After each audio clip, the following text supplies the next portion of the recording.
2017 का है, जिसमें जनवरी 2018 में रिजल्ट आया है नेट का।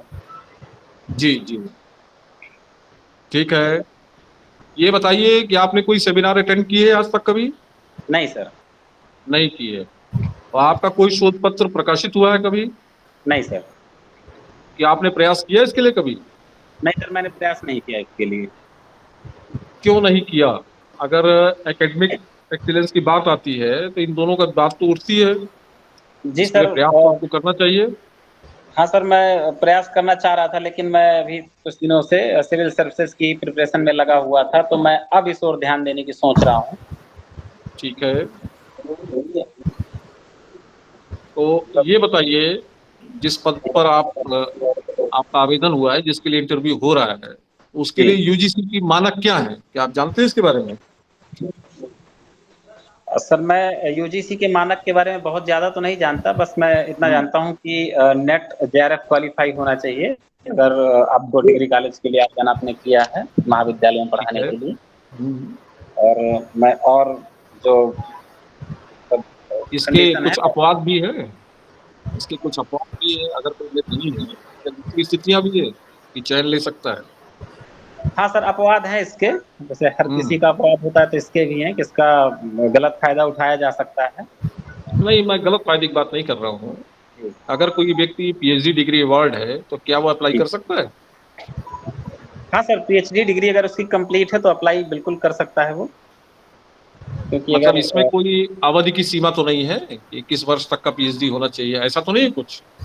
सर अभी कुछ यूजीसी ने कंडीशन जारी किया है, तो मुझे तत्काल अभी इसकी जानकारी नहीं है, क्योंकि मैंने इसके अच्छा, बारे में तो पढ़ा नहीं। थोड़ा सा आपने नई शिक्षा नीति के बारे में सुना होगा। न्यू एजुकेशन जी पॉलिसी आई है। जी जी जी। नाम सुना है आपने? केंद्र सरकार ने जी, लागू नई किया है। नई शिक्षा नीति अच्छा, मैंने सुना इसके है। कुछ एक दो महत्वपूर्ण बिंदु आप बता दीजिए बस। एक दो महत्वपूर्ण बिंदु जो आपने पढ़े हो या समझे हो, सुने हो। सर नई शिक्षा नीति के बारे में जो अभी पॉइंट्स हैं, तो मैंने उनके बारे में भी पढ़ा नहीं है, मैं तो मैं अभी बता नहीं पाऊंगा। बिल्कुल नहीं बता पाएंगे। आपको हाँ सर, पढ़ना मैंने भी चाहिए। पढ़ा। अब नई शिक्षा नीति के आधार पर तो बीए का जो जी कोर्स है वो तो लागू हो गया है। जी जी और जो जी। नया एडमिशन होगा उसमें तो उसी में आपको इतिहास पढ़ाना है। हम्म, तो सर दरअसल मैं बिंदु अध्यापन के क्या है क्षेत्र में जुड़ना चाह रहा था, तो अब मैं और इसके किस। बारे में पढ़ूंगा, अगर मुझे हाँ, जानकारी है तो ठीक है ना। सिलेबस के अंतर्गत किया गया है। अभी तक ईयरली एजुकेशन थी, अभी तो हम्म, सेमेस्टर वाइज किया गया है। तो चलिए मैं कोई पहली बात बार नहीं। और जी मेरा केवल इतना कहना है कि जब आप जी जी अध्यापक बन रहे हैं और पढ़ाना शुरू जी करेंगे तो जी इस पे बहुत ध्यान दीजिए कि जी कम जी से कम वर्ष में एक रिसर्च पेपर आप पब्लिश कराएं किसी रेप्यूटेड जर्नल में। ठीक है ना। जी और सर। इसके लिए आपको जर्नल की जानकारी होनी चाहिए, कौन सी शोध पत्रिकाएं हैं देश में या विदेश में जहां पर जी आप प्रकाशित करा सकते हैं। क्या आप किसी भी शोध पत्रिका का नाम बता सकते हैं? किसी भी सर शोध नहीं, मुझे पत्रिका का नाम? नहीं सर, मुझे जानकारी नहीं। हाँ, तो देखिए जो बहुत पॉपुलर हैं इतिहास विषय में, जी जी जैसे आईसीएचआर है, Indian council of historical research, नई दिल्ली में। जी वो पत्रिका छापती है हिंदी में इतिहास के नाम से। जी ठीक है ना। सर। तो जी आईसीएचआर की जो पत्रिका है बहुत महत्वपूर्ण पत्रिका है, यूजीसी केयर लिस्टेड भी है। जी ठीक है। जी और एक और जर्नल था जो पहले चलता था, क्वार्टरली रिव्यू ऑफ हिस्ट्री। वो इंग्लिश में था, इतिहास हिंदी में है। जी थोड़ा सा अपना ज्ञान इस दिशा में बढ़ाइए। हालांकि आपकी शुरुआत है, जी इसलिए आप नहीं बता पा रहे हैं, ये कोई बड़ा महत्वपूर्ण विषय नहीं। ठीक है। जी जी सर, मैं बिल्कुल प्रयास करूंगा सर मैं। हाँ हाँ, ठीक है। जी सर। हाँ, शैलेंद्र शर्मा जी आप जुड़ गए हैं। हाँ पुरुषोत्तम भाई, नमस्कार। नमस्कार नमस्कार, पूछिए, आप भी पूछिए पटेल जी से। क्या क्या क्या हाल चाल है, पहले तो ये बताइए। नहीं, हाल चाल सब ठीक है। ठीक है, अच्छा। तो लवलेश जी, बहुत जी अच्छा लगा कि आप तैयारी कर रहे थे, फिर उसके बाद इसमें आए। नेक्स्ट कब का है आपका? सर, नेट नवंबर 2017 का। अच्छा, उसके बाद क्या किया आपने इस समय? सर नवंबर 2017 में 18 जनवरी में 2018 जनवरी में सर इसका रिजल्ट आउट हुआ है। और जी। फिर इसके बाद मेरा मेन उद्देश्य था नेट पास करने का कि मैं असिस्टेंट प्रोफेसर के रूप में अप्लाई कर पाऊँ डिग्री कॉलेज। अच्छा। यूपीएससी के लिए प्रिपरेशन में लगा हुआ हूँ और मैं अब अध्यापन के क्षेत्र में जुड़ना चाहता हूँ। यानी ये सेकेंडरी है, मतलब ये पढ़ाना सेकेंडरी है। जी, जी, जी, जी। अच्छा, तो आपका इंटरेस्ट पढ़ाने में है नहीं? नहीं सर, बिल्कुल इंटरेस्ट है पढ़ाने में, लेकिन मैंने शुरू से सपना देखा था कि मैं सिविल सर्विस में जाऊँगा, लेकिन अभी चूँकि ह्यूमैनिटी की हैं सारे मेरे, तो मैं अब चाहता हूँ कि मैं पढ़ाऊँ। अच्छा, इतिहास में कोई 5 हिस्टोरियंस के नाम बता दीजिए, जो आपको अच्छे लगते हैं। Historical place? हिस्टोरियंस, इतिहासकार। अच्छा, अच्छा। तो सर जिनको मैंने पढ़ा है, जिन किताबों को पढ़ा है, तो मैं उन्हीं के रचनाकारों के नाम बता सकता हूँ। जैसे मैं इलाहाबाद से हूँ, मैंने सरकारी प्रिपरेशन इलाहाबाद किया है, तो जी। एंशिएंट हिस्ट्री के रूप में मैंने सर के.सी. श्रीवास्तव जी की किताब पढ़ी है और चलिए, मैं समझ गया। जी। लवलेश जी, मैं कुछ और पूछ रहा हूँ, आप कुछ और बता रहे हैं, आप ऑथर्स बता रहे हैं। मैं समझ रहा हूँ के.सी. श्रीवास्तव, झांसी रानी आप बताएंगे, और कुछ जी, जी, बताएंगे। जी। जी, मैंने अच्छा, जिन किताबों को ये पढ़ा है। ये जी। क्या पढ़ते हैं कि आपकी अंदाजा है कानपुर यूनिवर्सिटी में बीए प्रीवियस के क्या पेपर्स हैं, क्या आप बता सकते हैं? सर सॉरी सर, फिर से मैं सुनना चाहूँगा। मैंने पूछा, यहाँ पे थोड़ा सा डिस्टर्बेंस है, क्षमा करेंगे। जी मैंने सर। ये पूछा, ये जानना चाहता हूँ कि बीए बीबीएस में क्या पेपर्स हैं, या आप क्या पढ़ाने जा रहे हैं, ये आपको आइडिया है क्या? सर कानपुर यूनिवर्सिटी से मेरा प्राइवेट एमए है, तो मुझे कानपुर यूनिवर्सिटी का सिलेबस नहीं पता है कि अच्छा, मतलब चलिए, सिलेबस में कोई क्या बात नहीं। रहेगा। अच्छा, जी। ये पता होगा कि मेडिवल पढ़ाना है, या एंशिएंट पढ़ाना है, या मॉडर्न पढ़ाना है, ये पता होगा? सर जो हिस्ट्री का जो मैंने पीजी किया है, एमए किया है, तो उसमें सर सेक्शन वाइज़ नहीं है, मतलब एंशिएंट, मिडीवल, मॉडर्न नहीं है, उसमें पूरा भारतीय इतिहास और उसके साथ में विश्व का इतिहास का सिलेबस ये अच्छा, प्राइवेट में। मेडिवल की स्पेलिंग बता सकते हैं लवलेश जी? जी सर। मेडिवल की स्पेलिंग, स्पेलिंग कीजिए एक बार, मेडिवल। MEDUAL।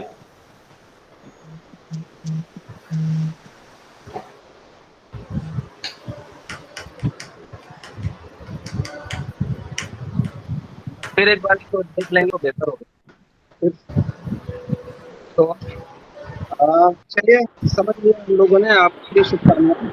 और बाकी मैडम है, और बाकी मेरे में भी मेरे पास तुरंत। हाँ, अब शिखा मैडम है, और भी लोग हैं, आप पूछ रहे। जी जी, जी, जी। जी लवलेश जी, आप ये बताइए, आपने अभी कहा कि पढ़ाने का आपको एक्सपीरियंस तो है नहीं, कि जी है? मैम। कभी पढ़ाया है आपने? जी मैम, मैंने कोचिंग क्लास के रूप में पढ़ाया है, मतलब मैं किसी यूनिवर्सिटी और या तो डिग्री कॉलेज में मैंने नहीं पढ़ाया। नहीं, तो आप थोड़ा-सा कोई भी टॉपिक पे आप कैसे पढ़ाएँगे? अपनी पसंद के किसी टॉपिक पे ज़रा-सा 5 मिनट बोल के बताएँगे? जी मैम, आप टॉपिक दे दीजिए तो मैं बता सकता आप हूँ। बताइए जिसमें आप कॉन्फिडेंट हो। मैम जैसे मेरा फेवरेट सेक्शन हिस्ट्री में मेडिवल हिस्ट्री रहा है, एंशिएंट मिडीवल मॉडर्न में। तो आप हिस्ट्री में मत बताइए, आप बस इतिहास क्या है इसी पे बोल दीजिए 5 मिनट। जी। इतिहास के बारे में क्या बताएँगे बच्चों को? इतिहास का इंट्रोडक्शन देंगे, इतिहास के टीचर बनेंगे, तो क्या बताएँगे कि इतिहास क्या है? कैसे डिस्कस करेंगे? जी मैम, मैं इसकी शुरुआत इतिहास जानने के स्रोतों से करूँगा। जैसे मैं अपनी क्लास बच्चों के साथ शुरू करूँगा, तो मैं पहले बताऊँगा कि इतिहास क्या है, तो मतलब ऐसा पहले हो चुका। मैं बच्चों को बताऊँगा कि जो भी पूर्व में घटित हो चुका है, उन्हीं को हम बिंदुवार अध्ययन करते हैं जानकारी के लिए। तो मैं यहाँ से शुरुआत करूँगा, फिर इतिहास जानने के स्रोतों से शुरुआत करूँगा कि इतिहास अगर हमें जानना है, तो किन-किन स्रोतों का सहारा लेना पड़ता है। तो उसके लिए सबसे महत्वपूर्ण जो स्रोत होते हैं, तो उनमें अभिलेख, सिक्के और सबसे महत्वपूर्ण और सबसे जो माननीय जो स्रोत हैं, तो वो अभिलेख होते हैं। फिर इसके बाद सिक्के और जो तत्कालीन राजाओं के द्वारा लिखाए गए साहित्यिक स्रोत होते हैं, तो उनके माध्यम से हम इतिहास की जानकारी ले सकते हैं। मैं शुरुआत यहाँ से करूँगा, फिर इसके बाद मैं बताऊँगा कि भारत में अभिलेखों की शुरुआत कैसे हुई, फिर इसके बाद उस समय राजा सिक्के कैसे ढलवाते थे और उनके मुख्य पृष्ठ पर कभी-कभी अपना उस समय प्रचलित बहुत सारी वस्तुओं के चित्र, ताकि आने वाला समाज या आने वाली जनरेशन रहेगी, वो हमारे कल्चर को या उस समय तत्कालीन राजाओं के कल्चर को या उनकी जनरेशन को समझ सकें। तो फिर आपने इसके ऐसे बाद सिक्के मैं देखे हैं कभी आपने? सर ऐसे मैं सिक्के आपने बहुत कभी सिक्के देखे? वगैरह नहीं देखे, लेकिन सर मैंने मॉडर्न इंडिया के सिक्के देखे हैं जिनमें रानी या राजाओं के चित्र थे, या फिर इसके बाद आधुनिक समय में जो सिक्के चले हैं उन्हें मैंने तो देखा है। मेडिवल अच्छा। आपका फेवरेट है, मेडिवल काली के सिक्के नहीं देखे आपने? जी मैम। मेडिवल के एज के सिक्के नहीं देखे? मैम थोड़ा सा वॉइस क्लियर नहीं आ रही, प्रॉब्लम। सर मध्यकालीन इतिहास के सिक्के नहीं देखे हैं आपने? नहीं मैम, मैंने नहीं देखे मध्यकालीन इतिहास के सिक्के, मतलब मैंने इमेज की है उनकी किताबों में, वैसे आपकी पर मैंने डेफिनेशन की जो पूर्व में घटित हो चुका वो इतिहास है, हम इसको भी इतिहास की डेफिनेशन नहीं मानते हैं। जी मैम, अभिलेख सिक्के का ही माध्यम से हम इतिहास की जानकारी प्राप्त करें। नहीं, अपने आप में कोई पूर्ण परिभाषा नहीं है, पूर्व में बहुत कुछ घटित हो चुका है, वो इतिहास थोड़ी हो जाता है। अभी आपकी डेफिनेशन पूरी नहीं है। जी मैम, जो पूर्व में घटित हो चुका, जो समय गुजर चुका, तो वो इतिहास हो जाता है। तो कल जो हुआ वो इतिहास हो गया? मैम आज अगर हम पढ़ेंगे तो वो मतलब जो वर्तमान में जो ठीक है, फिर चलिए। मैडम थोड़ा कठिन प्रश्न हो जाएगा इसके लिए, अच्छा चलिए, कोई बात नहीं, इसलिए ठीक है। नहीं सर, आपने बहुत अच्छा ये प्रयास किया, सर ये चलिए। बिल्कुल भी कठिन प्रश्न नहीं है मेरे हिसाब से, क्योंकि जब आप बेसिक ही नहीं बता पा रहे हैं कि इतिहास है क्या, तो उसके बाद ये कठिन प्रश्न तो रह नहीं जाता बिल्कुल भी। क्योंकि उन्होंने अभी बोला ये बात कि उन्होंने इतिहास क्या है, पहले वो छात्रों से इस बात में शुरू करेंगे, और जब वो अगर यही नहीं बता पाएंगे कि इतिहास वास्तव में क्या है, सारी घटित घटनाएं तो नहीं हो सकती इतिहास। आपने एमए में पहला पेपर ही तो हिस्टोरियोग्राफी का पढ़ा है, हिस्टोरियोग्राफी का कंटिन्यूटी पहला से। पेपर ही है, बिल्कुल। मैम जी असल जी में उनको नहीं चलिए पता, ठीक है, ठीक है, ठीक है, दूसरा उनको दूसरा नहीं क्वेश्चन। पता बिल्कुल कि बिल्कुल सही पहला बात। पेपर क्या है और उन्होंने किसमें किया है। उनकी मजबूरी समझिए, वो सिविल सर्विसेज की तैयारी करते हुए एक्सीडेंटली उन्होंने नेट क्वालिफाई कर लिया, और इस वजह से वो ये अच्छा भी है, चलिए ठीक है, लेकिन कम से कम स्टूडेंट्स के साथ न्याय होना चाहिए। और लवलेश जी, चूंकि आप अकेले कैंडिडेट हैं, और अगर आप अगर सिलेक्शन हमारी कमेटी आपकी करती है, अप्रूव करती है, तो फिर आपको मेहनत करके पढ़ाना चाहिए, और स्टूडेंट्स कम से ये समझें कि हमें अच्छा टीचर मिला है, उनके साथ अन्याय ना हो। और हम चारों लोग हैं, और हम लोग बहुत अच्छे से समझ रहे हैं आपकी डेप्थ। तो क्षमा कीजिएगा ये बात कहने के लिए, लेकिन लेकिन ये कहना ही पड़ेगा, क्योंकि अगर हम लोग सही बात नहीं कहेंगे तो कहेगा कौन। जी जी बिल्कुल। तो लवलेश जी, आप प्रशासनिक अधिकारी बने या कुछ भी, एटलीस्ट अगर आप मेडिवल हिस्ट्री की स्पेलिंग नहीं स्पेल कर पा रहे हैं, जी जी जो सब्जेक्ट पढ़ाने जा रहे हैं वो आपको नहीं पता, बीए के जी पेपर्स नहीं पढ़ पता, आपने क्या लिया था वो नहीं पता, तो फिर सारा कुछ बेईमानी सा लगता है। इन स्पाइट जी ऑफ दैट, जी ये बाकी सारे लोग यहाँ पर जितने लोग हैं, ये पूरा जीवन तपाया है इन्होंने इतिहास में। जी और जी कानपुर फिलोसोफर एक बहुत अच्छी, खैर आप जब प्रोफेशन में आएंगे तब फिर बात करेंगे। ये जितने लोग आपको चेहरे दिख रहे हैं यहाँ जी पर, वो बहुत मेहनत करके, ये सिविल सर्वेंट से ज्यादा बड़ी बात होती है, और सबसे ज्यादा गौरव का विषय होता है कि आप प्रोफेसर होते हैं। जी असिस्टेंट प्रोफेसर बनना अपने आप में बहुत गौरव की बात है। और स्टूडेंट्स के साथ अगर आप न्याय करना चाहते हैं, तो मेरा बहुत विनम्रता से ये आपको सुझाव है कि आपको एबीसीडी से दोबारा से इतिहास को पढ़ना चाहिए, जी सर, क्योंकि मैं प्रयास करूंगा, ये मेरा शुरुआती पहला ही प्रयास होगा ये। एक्सपीरियंस है। तो आपको जी प्रयास कर, और सबसे अच्छी बात ये लगी कि आपने बिल्कुल साफ कह दिया कि हमको नहीं पता। जी आपने हमको घुमाने का प्रयास नहीं किया और ना समय खराब करने का प्रयास किया। अच्छी बात। दरअसल सर मैंने एमए, ये अपना पोस्ट ग्रेजुएशन मैंने प्राइवेट रूप में किया था, रेगुलर नहीं कर पाया था मैं किसी कारण। ये एक्सक्यूज नहीं है, ये एक्सक्यूज नहीं है कि हमने प्राइवेट किया या रेगुलर किया, इसको क्षमा करेंगे। आपने बीएससी किया होगा मुझे लगता है, या नहीं इंटर सर, साइंस में किया? ये इंटर साइंस में किया है? जी सर, बायोलॉजी से। जी इंटर साइंस में क्या है? जी सर जी जी जी जी, मुझे लग रहा था। तो कोई बात नहीं, अब ओवर टू कमेटी, जी जी जी। हम कुछ बात कर रहे हैं। शर्मा जी, जी आप सभी लोगों की तरफ से कैंडिडेट की सिलेक्शन की घोषणा कर दीजिए। अच्छा जी। तो चलिए, कमेटी का ऐसा मत है कि आप मेहनत करेंगे और आपको बहुत हार्दिक शुभकामनाएं आगे के लिए। और मैं सबकी तरफ से ये घोषणा कर रहा हूँ, जैसा मेरे परम भाई ये पुरुषोत्तम जी कह रहे हैं, और साथ में शिखा मैम और शिल्पी मैम का अगर उसमें सहमति हो तो हाथ उठा के सहमति दे दें। जी तो जी जरूरी सहमति है। चलिए, सहमति तो बिल्कुल। जी आपको बहुत शुभकामनाएं। और ये आप हमारी तरफ से ठीक है, लेकिन मेहनत करने की आवश्यकता है। चलिए, हम लोग स्वीकृति देते हैं आपको, जी सर। लेकिन उसमें एक क्लॉज है कि आप मेहनत करके पढ़ाएंगे, क्योंकि मैं भी इटावा में हूँ, तो फिर मुझे सब पता चलेगा स्टूडेंट्स के माध्यम से।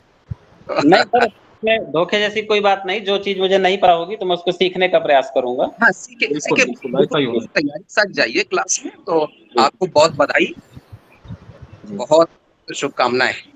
जी सर, धन्यवाद। हाँ भाई प्राचार्य जी, ये प्रक्रिया पूरी हो चुकी है और जो चयन समिति है वो लवलेश पटेल जी को चयनित घोषित कर चुकी है। अब प्रक्रिया समाप्त करने की घोषणा करें आप। प्राचार्य जी सामने हैं।